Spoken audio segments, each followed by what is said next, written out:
The Spin-off Podcast Network. Are you making the most of your KiwiSaver investment? Generate is an award-winning KiwiSaver provider with a track record of strong long-term performance. Making a smart decision now could add tens of thousands of dollars by the time you reach retirement. Book a no-obligation chat with a Generate KiwiSaver advisor today at generatekiwisaver.co.nz/get-advice. A copy of the product disclosure statement is available at generatekiwisaver.co.nz. The issuer of the scheme is Generate Investment Management Limited, and of course, past performance does not guarantee future returns. I'm Toby Manhire, and this is Juggernaut, the story of the Fourth Labour Government, a podcast in 6 parts. Doesn't give my opponents much time to run up to an election, does it? This nation is at risk. What do you think you're up to now, you perverted little liar? I could smell the uranium on it as you lean towards the most radical overhaul in the history of New Zealand's administration. Juggernaut, the story of the Fourth Labour Government, made with the support of New Zealand On Air. Listen now on the Spin-off or wherever you get your podcasts.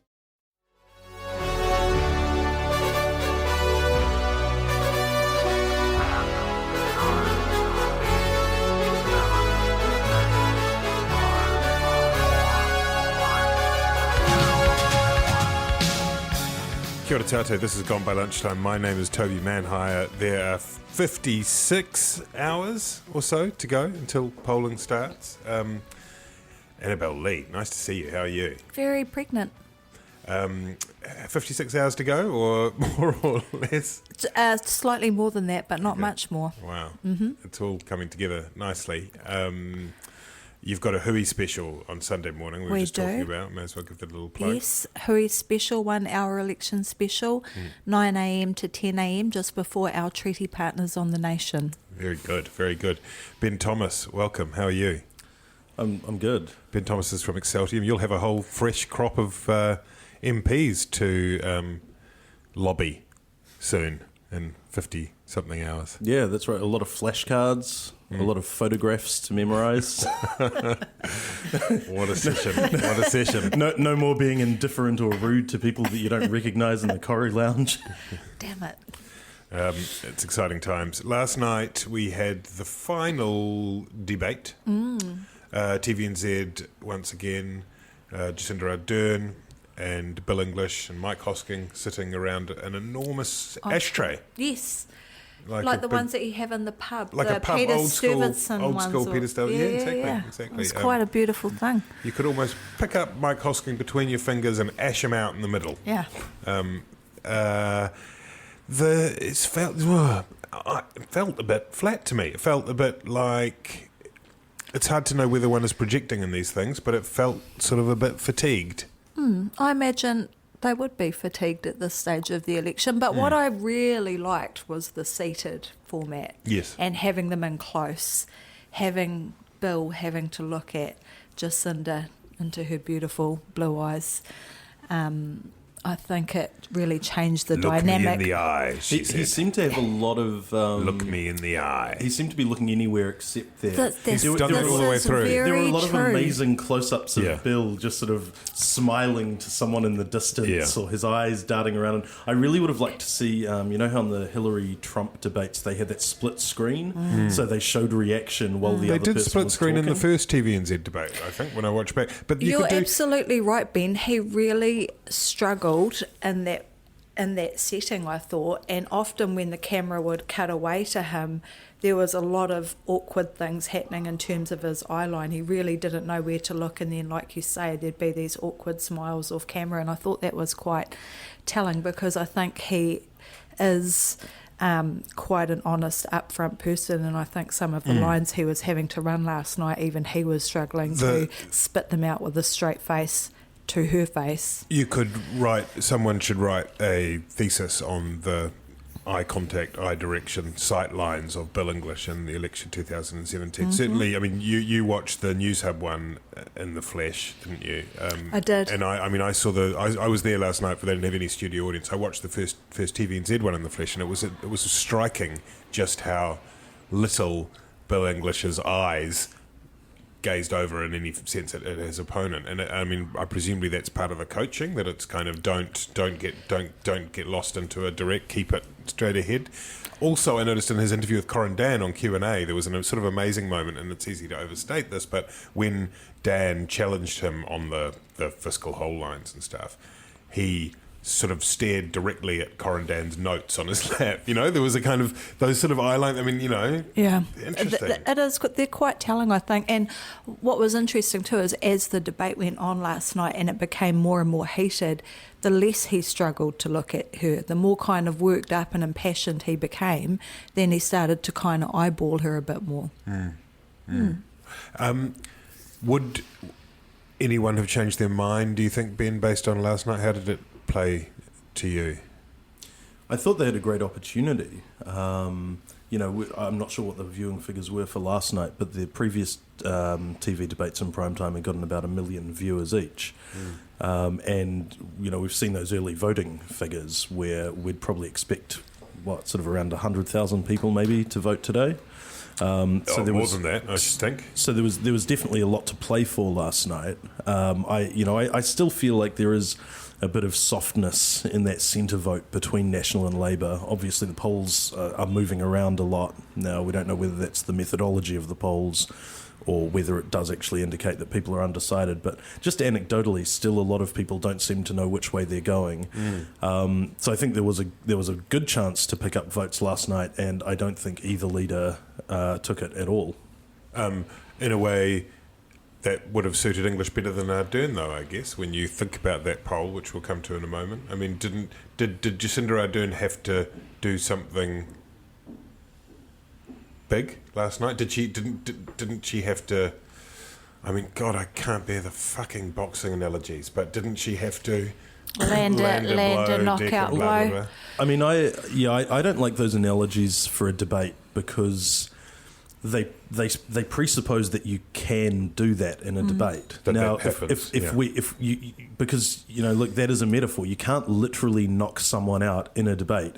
If you did, you'd presumably be disqualified, depending on the House rules. Arrested. But I mean, like, you know, if you think again back to those American debates between Trump and Clinton, you know, people said, Clinton failed to land a knockout blow. I mean, Trump acted in the most peculiar way. By any standard of, you know, a fourth form debating competition, Trump lost. You know, comprehensively, he knew less, he acted more erratically, and people said, well, it was a bit of a draw because she didn't land the knockout blow. So, I mean, I think we've pumped up the expectations of what somebody actually can achieve in one of these things.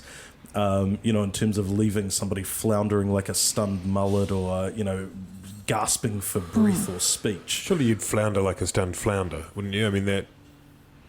No, that's why it's so bad. Right. The flounder like even forgets fish where it is, and, you know... being a different fish. Yeah, totally loses its sense of self in the barrage of policy attacks. I think you're right, Ben. What she needed to do last night was to pick apart some of those fallacies like the income tax being raised and the $11 billion hole. And she did that, but did she do it well enough? I'm not sure. I think there were times, you know, there was a reference to it last night on the Spinoffs blog about, Bill, you're being mischievous. Well, actually, that's a massive understatement, and I think that was a bit of a lost opportunity to actually call bullshit. And she said at one point, "It's not fair," which doesn't made seem me like cringe. a great choice of words. I mean, I kind of think she's right. Actually, I mean, I don't. It doesn't. I mean, she is right, but she needed to be more assertive and more blunt. And she, you know, she did say this is not. You know, I mean, there was a lot of that language. It's just that, you know, I mean, she did though. We're talking about. She said, "Look me in the eye," you know. Yeah, but I think that was a mistake as well. You think that was a mistake too? Yeah, because she first, like you said, she said it's mischievous, which first of all suggests they're being kind of playful. You know, this is all just a bit of fun and games. Right. Then she said, you know, this is being unfair. Now, as soon as you start appealing to fairness, you're basically asking for the ref to step in and stop the fight. And what it is it's an appeal from a weaker party to a stronger party, and you know that's the worst way to position yourself if you want to be the Prime Minister of this country. And when she said, you know, look me in the eye and tell me that, she's making a request. of Bill English. Oh, She's see, I asking thought- him to Yeah. come clean, and if he doesn't, as he didn't, he just doubled down. He repeated the mischievous, and look, I've used the phrase mischievous to describe the national tax attacks. Mischievous. The word is mischievous. Mischievous, sorry. Mischievous sounds cooler though. But in it's any not a case, I disagree, Ben. I think that worked really well, and that he gave himself away in that bit when she said, "Look at me and tell me," because he looked sheepish, and then he smiled, and then he sort of sputtered it out. But what was missing was a follow up. So he said, was a follow up blow to say, as you say, appealing to people's sense of fairness is not a strong way of addressing that issue. She should have called him out a bit more bluntly, I think. So in response to that, the look me in the eye, he said, well, people Look at will mine. agree there's a... Look at my bowl. That's how I would have done it. Everyone agrees at my there was a bowl. hole. Look at me, look at me, look at me. Yeah. Look at me. Look at my bowl. He said, everyone agrees there's a hole. or something. Everyone agrees there's a and hole. so at that Everyone, point- and everyone. I know, what's the phrase, l'esprit d'escalier and all that, but, if you then go, oh, so suddenly we've just got a hole. It began at 11.7 billion, now you're saying this, now you're saying, we just can't, and then I don't know what you do. What do you say? New Zealanders will see through this transparent, Yeah, what you say is you're lying, and you're lying because you're desperate. But she could have used that shot that Madeline had on her screen grab like that hole. Mad Is it that hole? Mad Chapman sitting over there drawing a picture while intently listening to our sound levels. What are you drawing, Matt? She's doing a portrait of me. Oh, beautiful. We'll be auctioning that for charity in the great spin-off Into the World charity later in the year. What about that poll? Because that, like the first TVNZ debate, it kind of sucked the air out of the room a bit. It was an amazing poll. Again, we've talked a lot about polls. We've got very few of them to cling to. More polls but in a cling strip to them club. we do. Yes. The poll put, the Colmar Blunted poll for One News put the National Party on 46%, which is higher, I just looked this up before, than the National Party was in the last Colmar Brunton poll before the election in 2014. Incredibly. So the Bill English National Party, with a few days to go towards the election, is doing better than the John Key National Party with a few days against David Cunliffe. I mean, incredible. Labour 37, the Greens 8, and New Zealand First a rather tenuous 5. Has the tide gone out for Jacinda Ardern's Labour Party? My instinct is that it's a little bit roguey The poll? again. Yeah, it just saying seems like an incredible bounce back, and as you say, when you compare it to their numbers in 2014, it seems odd. We will have a much better Labour idea. are ahead by 4 points in the last poll, yes. It's a huge swing from the last Yeah, poll. I think we'll have a better idea tonight when TV3's one comes out, and we'll see if it's an actual trend or not. Is the dream over? Well, I think she's had a pretty bad week with Morrinsville, the line that's being run about the income taxes going up, the line about the great rural divide. I think, I don't know if you could say the dream is over, because they're still polling, much, much more than what they were 6 weeks ago. But she's had a bad week, and perhaps this is a reflection of that. Will she be able to make up ground by Saturday? Who knows? Is it an accurate read of the electorate, or just a little bit roguey? I guess we'll have a better idea tonight when we see the Reid Research one come out.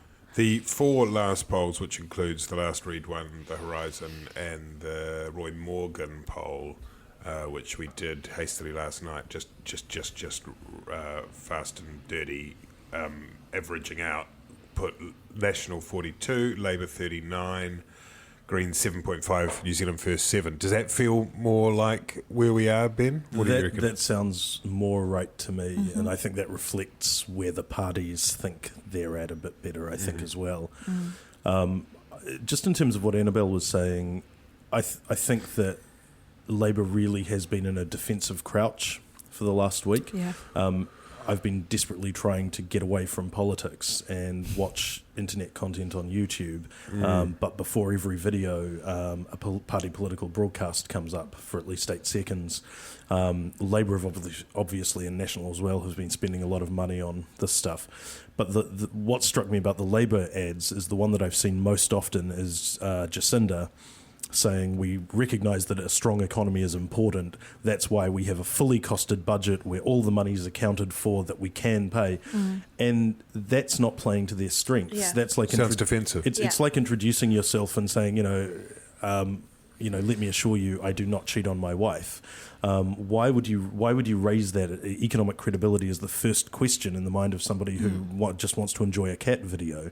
You want to tell people about how your plans for child poverty, for housing, the vision that we actually didn't hear much of last night, and we haven't heard much of in the past So the week. National Party have set the terms of the debate. Yep. And in a way, that's not a new thing. It wouldn't surprise me if that ad had been, in the script a long time out. I mean, Labour have spent much of the last term trying to kind of assure voters that they're sound and play against the stereotype. I don't even mention this in the New Sub debate. And I know think what this you're is trying to do, where- the stereotype yeah. that they're not reliable with the books. And I think this is where her back down on her captain, recalling her captain's call, has been a mistake, because it does make her look defensive, and I think she should have sucked it up and toughed it out, because now she is most definitely on the defensive. What do you say to that, Ben? Yeah, I think the fact that they've doubled down on trying to reinforce their economic credibility rather than just saying, yep, look, we've changed the tax policy and we've moved on. Because essentially it's not even a U-turn, because they didn't have a policy to begin with. You know, what they said was, we'll just throw everything into the lap of experts after the election, and now they've said we'll throw everything into the lap of experts and then take it to the polls again, which is actually not a major change. Well, except she was saying that things were so dire and so urgent that she reserved the right to enact those changes ASAP, and it kind of reminds me of the old closing the gaps, like when the pressure started to pile on over closing the gaps way back in, was it 1999? Labour immediately buckled and turfed it out, and I think we've seen a little lift again in the Greens, and I wonder if it's partly because of that. The national strategy, though, which whatever one thinks of it, appears to be working, right? It's that horrible moment you always have when you realise that Steven Joyce may have been smarter than you all along. His record speaks for itself, with a few blips like Northland by-election. Northland is the only serious blip. But does it though? Because he's been the campaign manager during the time that you've had the world's most popular prime minister in the history of planet Earth. So is it really that he is this campaign Jedi master genius, or is it that he happened to be there at a time when you had the John Key effect, and actually when you look at some of the other stuff that happened, like the Northland by-election, it's not that wonderful. Well, I guess the what we can probably agree on is that when the fiscal hole was being dug frantically, and it appeared as though he and the party were being buried within it, we were all going, oh, Joyce has cocked this one up, and now, with the way the things are moving, the way the trends are developing, it seems to have got it back. I mean, the strategy, though, whether or not the strategy is working is one question, and possibly one that we obsess on too much in the world of pundits. There's another question, which is it a defensible strategy? And the strategy, to some degree, is scare the living shit out of New Zealand about the prospects of the alternative. Now, even if you accept that that door has been left open because of the flip-flopping on the tax policy and the working group and all that, the two most contentious points I would suggest is the fiscal hole, which we talked about, came up again in the debate last night, and this point about income taxes, which has become almost a semantic argument. But that ad, the national ad, which is all the taxes coming out of cows' asses and glasses of water and orange juice, where it would be like kind of the mini zeros, 0.000000, but still, they can say, yeah, that could be there. The income tax point, where the argument is that the Labour Party will increase income tax because National Party have already legislated for a tax cut that comes into force April 1 next year. Is that legit? What do you guys think? I mean, the answer is yes. It is legitimate. These are political arguments. Okay, let me ask you another question. Is it true? I would not characterise that as a correct representation. I don't think it is right to say that taxes will go up under Labour in terms of income tax. But I think you can make the argument that National is making. It's a legitimate argument to make, and and Labour can rebut it. And when they talk about, for instance, all of the new taxes that Labour will bring in, when they talk about, and they have an arrow pointing to a cow's rear end, and they talk about the fart tax, that's a legitimate argument to make, and it's up to Labour to say, actually, the reason we want to bring in a fart tax is because right now everyone else is paying for the cows' farts. The rest of the population is paying for farmers' methane emissions, and we think that it's fair that they pay their own way, and most people would agree with that. Yeah. And it doesn't help you to just say it's unfair, it's untrue. Labour earlier this year and last year kept talking about the underfunding of the health system by $1.7 billion, and they talked about how National had cut health funding. Now, that's not true in nominal terms, and it's not even true in inflation terms. What it was true was against what Labour had projected they would spend on health. So it's actually the same. They used the same argument that National are now using about tax cuts to talk about National cutting health. So neither of those arguments were, I think, true, but both of them were arguments you are allowed to make and that can be rebutted. And population growth, wasn't it? Yeah, Labour said it should be population growth and inflation. I agree. I think the problem with Labour is that they've got sucked into being in a defensive position on these issues instead of attacking National over the taxes that they've introduced. And, when you're defensive, you look weak. Or get it away from tax entirely. Keep attacking National on the fact that there are people living in cars, that there are children. I mean, Kirsty 9 Johnston... 9 years, not enough, not good. I mean, I was surprised that I sort of felt like, and I don't know whether it was an energy thing, but I felt like in the debate last night, Jacinda Ardern did not sort of... it's one thing to sort of draw the passion on whether or not it's a legitimate attack that's been put to them, but it's kind of what really matters is this. It's that kind of, it's the argument about talk about priorities, but you need to actually really spell it out. 9 years, these issues, people in cars, like you're saying, poverty, all these points. Right? See, here's a good example, right, of what I was talking about. Early on in the race, Jacinda was making great gains on child poverty, and that was her key talking point issue. And Bill English seemed to basically diffuse that when he brought in his slightly questionable 50,000 We discussed this before, child. Ben, and I watched that back again. I genuinely think he came up with that on the spot. I don't think that was discussed. What do I know? But I just watched it again. I mean, he just went... And it was probably a good call. I'm not saying it was bad. Sometimes you trust your instincts, and he just went, fuck it, I'm going to do it right now. But have you noticed that since he said that, there's been very little discussion of child poverty in the campaign? Exactly, yeah.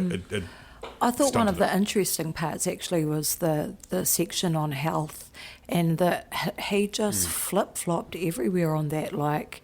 It's about money, it's not about money, it's about money, it's not about money, it's about money. And even Hoskins seemed like he was getting frustrated at that point. And, to say that it's an issue of management and all of those kind of things when you've been in government for 9 years is not good enough. And I thought Hoskins was quite good at challenging him on that. And I think Ardern needed to come in a bit stronger there as well. I mean, I never thought I'd say this as a political watcher, but... if anything, she's underdoing the 9 long years fallback line that you always have. Yeah. Because, look, Bill English will never fail to rattle off an extremely long and impressive-sounding list of government projects, spending areas, funds. he knows this stuff inside out. He knows everything that's being done. He knows about the incremental gains being made all across the country. He's a very thoughtful guy. He does have, air quotes, vision around this stuff. But it's up to the opposition to then say, well, then why are houses still $1 million in Auckland? Then why do we still have 20 children dying of malnutrition? And those are the arguments she needs to make, and she can't just sort of appeal to some referee in the sky saying it's unfair. New Zealand first. Who? Sorry? New Zealand first. Oh. Winston Peters, the Peter Pan of New Zealand politics. In that Colmar Brunton poll, 4.9. Now, I suppose they tend to do better on election day than they have in polls in the past. But things are different for them. They also tend to go up in election campaigns. They don't go down. I mean, I was looking at that poll from the similar distance to the election in 2014. In that poll, New Zealand first are on 8.1, So they've gone up 1.1. Now, these are all just one poll, one data point, so we don't want to overdo it. Oh, United Future on 0 in that poll. We haven't talked much about United Future. We'll have a special podcast devoted to United Future sometime in the coming years. Where is United Future's election night party? Probably at Damien's house, I guess. Maybe just on the porch. Will the spin-off have anyone covering that? I hope so. You, if you're free, what are you doing on election night? You're going to some social media I don't know. Chat at TVNZ. I'm not confirmed. We're having a party up at the spin-off, and Madeline has suggested that I come dressed as a hole. What are you coming as, Matt? A landline. Matt's coming as a landline. None of these millennials Madeline will know what you're landline. dressed as. That's basically like being invisible to the millennials up in the spin-off, isn't it? We were talking about New Zealand first, weren't we? And how they just seem to have kind of just evaporated a bit. Hasn't really. They've never really caught. Maybe it hasn't landed for them in the way it could. Maybe running out of steam generally. I don't know. It feels to me as though they are at risk of falling out of Parliament. If I've said it once, I'll say it again. It's a drag race. And I think that's what we're seeing here. Interesting choice of phrase there. I think it's been working on that a long time. It's a neck and neck 2-horse drag race on a knife edge. I think it's a drag race to reach Winston Peters at the end for him to then declare a winner. Right. But he's holding the kind of checkered flag. Yeah, but it may turn out like he was a MacGuffin all along and he's not even there when they reach the finish line. Well, there haven't been any polls in Northland. No. Which is interesting. That's a very important seat. I mean, you would think that New Zealand First will have some sense of it. I mean, Winston spent a lot of time in the early part of the campaign up there. Yeah, and he's been kind of MIA everywhere since then. He's been around. He was on the Straight Talk Express yesterday. He was in Ashburton yesterday. Yeah. At the racecourse, at the pub near the racecourse. But he knocking out the lines about Pepsi and cola and the whole. He was on my FM stuff. this morning. Right. But it just hasn't happened. I mean, weird decision not to go on the debates, I thought. In the first debate, the first minor multi-party, whatever you want to call it, the one that Lisa Owen did a very good job with, he did the usual, haven't decided yet, then didn't show up. And in a way I could understand that, because at that point he was polling much higher than the other parties, and there was a kind of, it's undignified to get involved in this sort of scrap. But then the next one, the TVNZ one, which Corindan fronted, he did a similar thing and then pretended that he had misunderstood, that they had given him assurances that Labour and National claimed that they'd given, blah, blah, blah, that he wasn't going to turn up. Labour and National weren't there. At that point, he could have really made some noise there, They were all... And he didn't go, and you go thinking, why?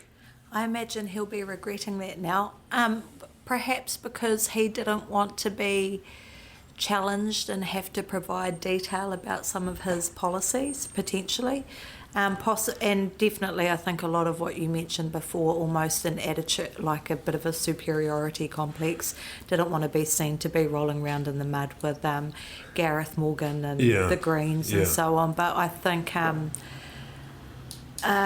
potentially that's been a mistake on his part, because his profile seems to have really fizzled over the last few weeks, and we've seen nothing of anyone else. Like, there's been a little bit of stuff about Shane, but Rod and Mark and those guys have been almost Shane invisible. Jones doesn't. I mean, he disapproved of the spin-off debate, it was urban liberals and all that, but he just didn't. He looked for about 5 minutes. He looked like the Shane Jones that everyone is familiar with his kind of grandiloquent, rhetoric and all that. And then he just went, "Oh fuck, I don't get all the attention," and slumped back in his seat. And doesn't really look very hungry. To be fair, that's basically his entire career. I mean, I'm not sure that anyone really gets more than 5 minutes of the Shane Jones that we all think we know and love. And that's, I mean, in a way, that's a bit of a narrative for New Zealand First in general, isn't it? We haven't done a podcast since Winston Peters' amazing interview with Guy and Espiner on Radio New Zealand. And that was really interesting, because why would you turn down the opportunity to go on a debate where you get to knock out some quick zingers and make a bit of noise and stomp your feet, and then take part in a 25-minute long-form interview with one of the very best, if not the best, political interviewer in New Zealand? That was an amazing interview. My favourite part was when he sent a staffer out to his car to get the letter. To get a letter proving that he had not been sacked as a minister by Helen Clark. You mentioned McGuffins before, but it was a brilliant bit of plotting for a one-act play, and that early in the piece you send a staffer out to the car, to the boot, to go and get a piece of paper, and that keeps you engaged for theatrically. It was amazing. And there was the bit about grandmothers who would know what basic food, the grandmothers. That's right, his tax working group would be a group of grandmothers. Ancient artefacts from the boot of the car. What else is in his car, the boot of his car? It's like that down the back of the chair story by Margaret Mahy. The wine box is in the boot. Owen Glenn's in there somewhere. Yeah. A couple of racehorses. Yeah. Carton of Dunhill. Yeah. But some cars. Some scampi on ice in a chili bin. Yeah, it was a strange decision. But do you get that feeling that, a lot's been talked about in terms of the bribes and the lolly scramble and the drag race? I get the feeling that outside of Bill English, who has been doing this for 9 years now and is basically across everything that the government and the civil service is up to, I don't think that any of the party leaders can sustain a 20-minute interview, or let alone a 40-minute interview or debate. I think that your point about the child poverty thing being come up with off the top of English's head in the debate is probably true, and I think that's been much of the campaign. I think people are even though it has actually been a remarkably policy-focused campaign, I think most of this policy is pretty insubstantial and doesn't really hold up to a lot of scrutiny. Yeah, you're right. But then on the flip side, all of them have struggled in those interviews, including Bill, because while he might be right across the detail in terms of policy in a way that Jacinda is not yet, to be fair, she's, had a massive head start on her, or Winston. Where he really struggled in those interviews was when Guyon was asking him things about his values, like, flip-flopping on the issue of same-sex marriage and getting rid of the Māori seats and those sorts of things. So, while he's excellent on policy detail, when it just comes to talking about his own values and having some of them challenged, that's where you really see him struggle. Let's do some predictions. As everyone knows, pundits around the world, like pollsters, are universally respected and usually correct in their predictions of events that will happen in the politics. And for that reason, I would like to. I've pulled up the MMP calculator on the Electoral Commission site, and there's that androgynous orange figure there pointing me to the calculator.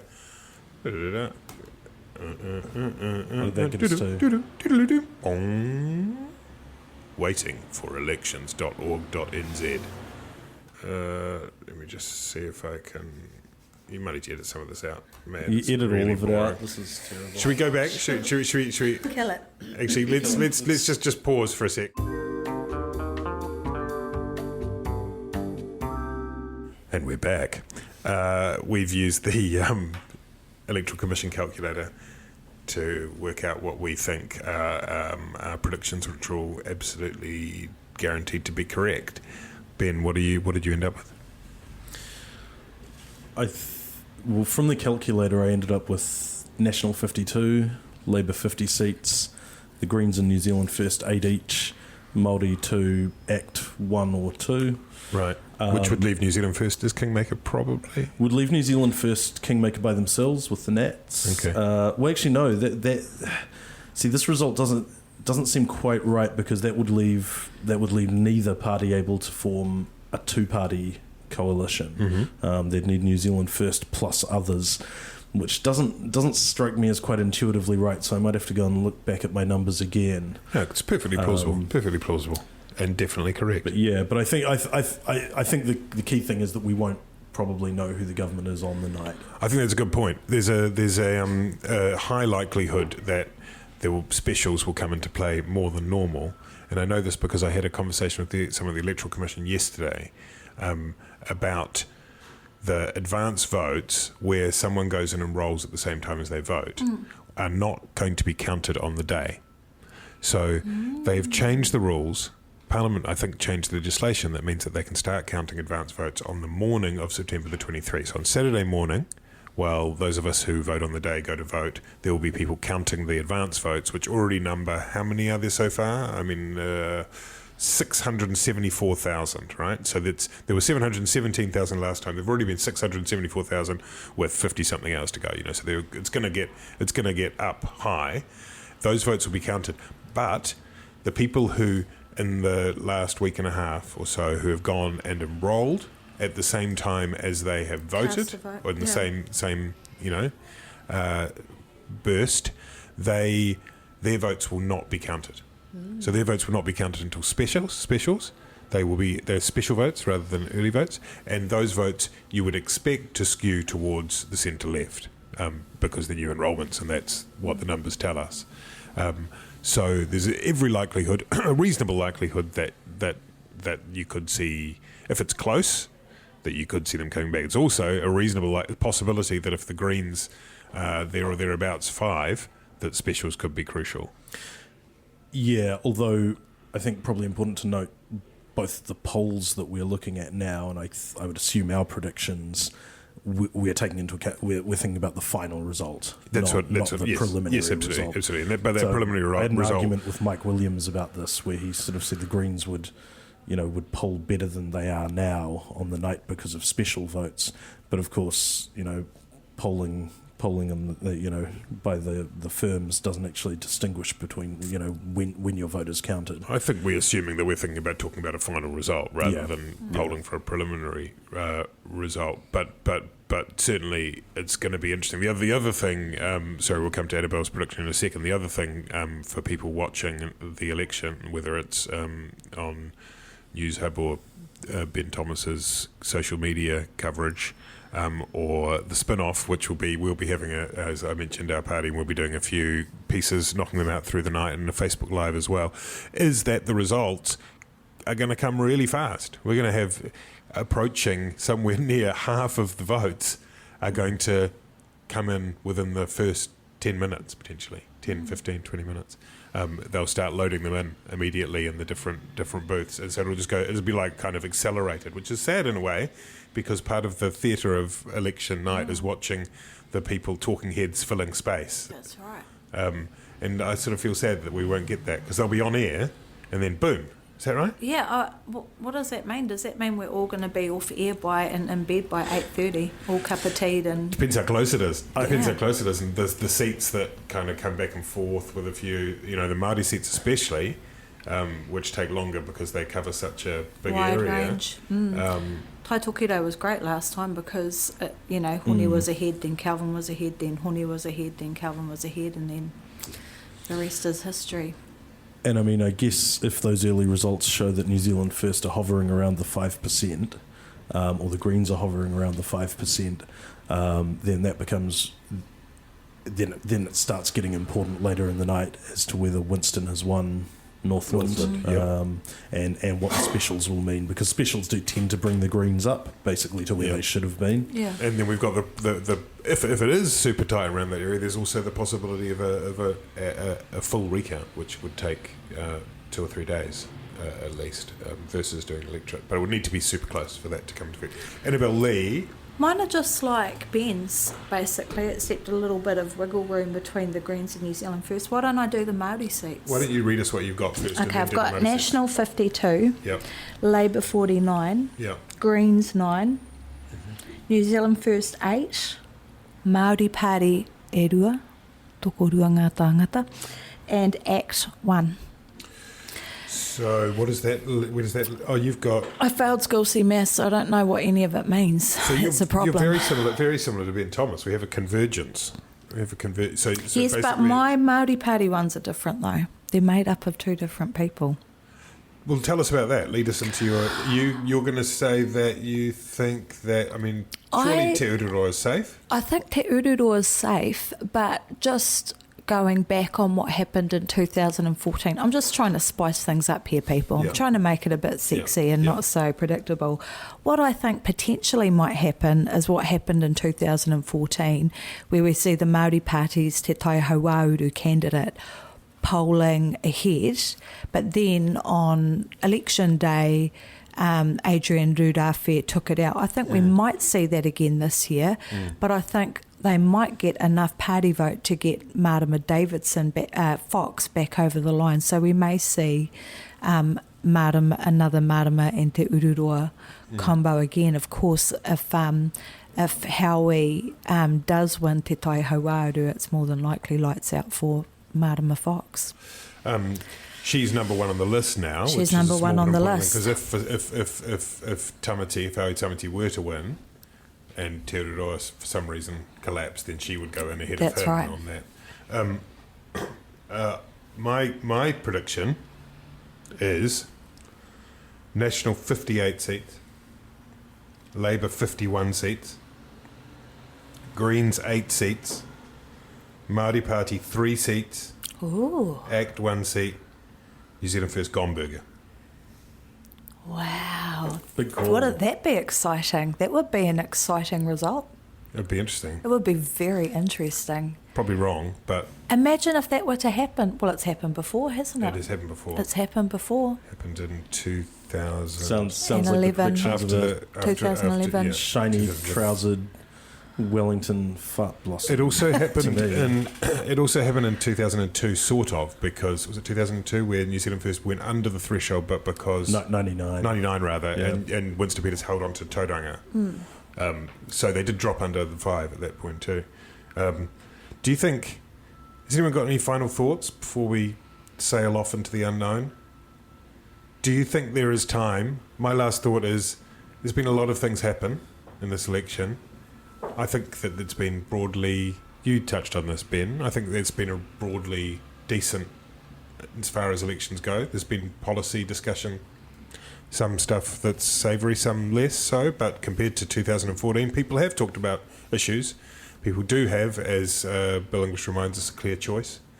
But we haven't had any sort of jolts and surprises. I think that with 50 hours to go, there is still one more surprise. One last. Kim.com still has 4.3 terabytes of emails, doesn't he? He's going to parachute in, carrying a hard drive on his back, and upload it into the CBD of Auckland. It's all going to come up on the screens. You know, those big screens. Like Square. And we'll get the truth. We will see it. Yeah. Annabelle, what's your thoughts to leave us with? My thoughts is that it was disappointing to see the Bill English statement come out this week about how he has no plans to return to Waitangi. I would have thought at this point of the election he'd have slightly bigger issues to worry about. So it was a shame to see that old chestnut get wheeled out again. And before we go, also a little word on Metiria Ture, who is very unlikely to be back in Parliament.